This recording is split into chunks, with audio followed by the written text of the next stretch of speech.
Hindi lang daw sa West Philippine Sea ang laban na dapat tutukan ng Pilipinas pagdating sa China. Sabi ni AFP Chief Romeo Browner, nang i-impluwensya na rin umano ang China sa iba't ibang sektor tulad ng edukasyon, negosyo, lokal na pamahalaan maging sa media. Nakatutok si Joseph Moro.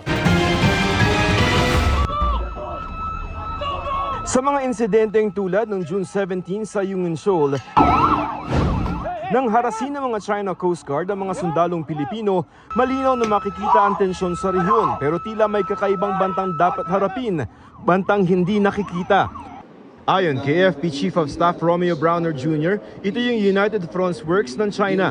Dito unti-unti raw pumapasok ang China sa pamamagitan ng pang-iimpluwensya nito sa iba't ibang sektor tulad ng edukasyon, negosyo, lokal na pamahalaan, maging ng media. One way of fighting really without firing a single shot is to infiltrate into the various sectors of society, degrade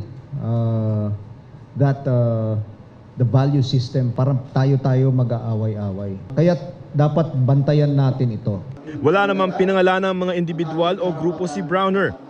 Dagdag pa ng AFP kasabayan ng mga fake news na kumakalat na layong manakot sa publiko. Kinumpirma naman ng National Security Council o NSC na may mga individual at grupo nga na tumutulong sa pagpapalaganap ng naratibo at impluwensya ng China. Pero hindi naman sila makasuhan. Wala pa tayong mga specific na batas on foreign malign influence, not unlike other countries. Ang mahirap kasi sa mga gaya nating bansa na demokrasya, there's a very thin line between freedom of speech and opinion and calling them treasonous, no? But we want to expose them, no, for what they are, para yung tao na yung maghusga. Mabuti na lamang daw at malakas ang suporta ng publiko sa pulisiya ngayon ng gobyerno tungkol sa West Philippine Sea. Pero madali naman daw malaman kung sino ang mga kinakasangkapan lamang ng China. Pag nakita mo na pinaparot essentially yung misinformation, yung fake news, yung malinformation of coming from Beijing, then you can 99% be assured that that is United Front work. Nakita mo na rinam yung Philippine vessel ng Chinese Coast Guard. And yet, ang sasabihin nitong vlogger na to or social media influencer is tayo yung nag-ram.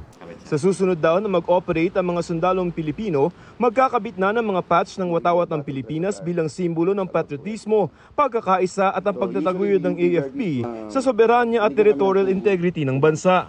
Para sa GMA Integrated News, Joseph Morong, nakatutok 24 oras.